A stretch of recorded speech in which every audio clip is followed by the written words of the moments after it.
Hello everyone. ಬಿಸಿಲು ಇಲ್ಲ, ಮಳೆನೂ ಬರ್ತಾ ಇಲ್ಲ, ಇವ್ರು ಯಾಕಪ್ಪ ಅಂಬ್ರೆಲಾ ಇಟ್ಕೊಂಡಿದ್ದಾರೆ ಅಂತಿದ್ದೀರಾ? ವಿಷಯ ಇದೆ ಬನ್ನಿ. ನನಗಂತೂ ಪಿಂಕ್ ಕಲರ್ ಅಂದರೆ ತುಂಬ ಇಷ್ಟ. ನಿಮ್ಗೆ ಯಾವ ಕಲರ್ ಇಷ್ಟ ಅಂತ ಕಮೆಂಟ್ಸ್ ತಿಳಿಸ್ತೀರ ತಾನೇ? ಮರಿಬೇಡಿ. ಏನು ಇವತ್ತು ಬರೀ ಕಲರ್ಸ್ ಬಗ್ಗೆನೇ ಮಾತಾಡ್ತಿದ್ದಾರೆ ಅಂದ್ಕೊಂಡ್ರಾ? ಹೌದು, ಕೆಲವರೆಲ್ಲ ಕಲರ್ಸ್ ಥೆರಪಿ ಬಗ್ಗೆ ಕೇಳೇ ಇರ್ತೀರ ಅಲ್ವಾ?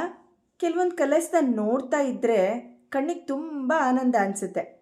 ನೇಚರಿಂದ ಬಂದಿರೋ ಕಲರ್ಸ್ ಆಗಿರ್ಬೋದು, ತರಕಾರಿಗಳಲ್ಲಿ, ಫ್ರೂಟ್ಸು, ಫ್ಲವರ್ಸಲ್ಲಿ, ಯಾವುದೇ ವಸ್ತುಗಳಲ್ಲಾಗಿರ್ಬೋದು, ನೋಡ್ತಾ ಇದ್ರೇ ಕಣ್ಣಿಗೆ ಹಾಗೆ ಮೈಂಡ್ಗೆ ತುಂಬಾ ರಿಲ್ಯಾಕ್ಸಿಂಗ್ ಆಗಿರುತ್ತೆ.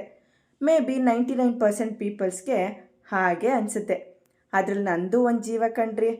ಹಾಗೆ ನನ್ನ ಫ್ರೆಂಡ್ ಮಂಜು ಮಗಳು, ಅದೇ ಅದೀಕ್ಷಾ, ಆಂಟಿ ಸ್ವಲ್ಪ ಕಾಮಿಡಿಯಾಗೂ ಮಾತಾಡ್ರಿ ಆಂಟಿ ಅಂತಿತ್ತು. ಪಾಪ ಹುಡುಗಿ, ನಾನೇ ಕಾಮಿಡಿ ಮಾಡಿಬಿಟ್ರೆ ಎಲ್ಲಿ ನೀವೆಲ್ಲ ನಕ್ಕು ಮುತ್ತುದ್ರಿಸ್ಕೊಂಡ್ಬಿಡ್ತೀರಾ ಅಂತ ಕಾಮಿಡಿನೇ ಮಾಡಿರಲಿಲ್ಲ. ಅಯ್ಯೋ, ಟೈಮ್ ಆಯಿತು, ಬನ್ನಿ ನಮ್ಮ ಶಾಪಿಗೆ ಹೋಗೋಣ. ಇವತ್ತಿನ ವಿಡಿಯೋ ಇಷ್ಟ ಆಗಿದ್ದರೆ ಲೈಕ್ ಮಾಡಿ, ಕಮೆಂಟ್ ಮಾಡಿ, ಹಾಗೆ ನೀವು ನನ್ನ ಚಾನಲ್ನ ಸಬ್ಸ್ಕ್ರೈಬ್ ಮಾಡಿ ಒಂದು 4 ಜನಕ್ಕೂ ಸ್ವಲ್ಪ ಹೇಳಿಬಿಡಿ ಆಯಿತಾ?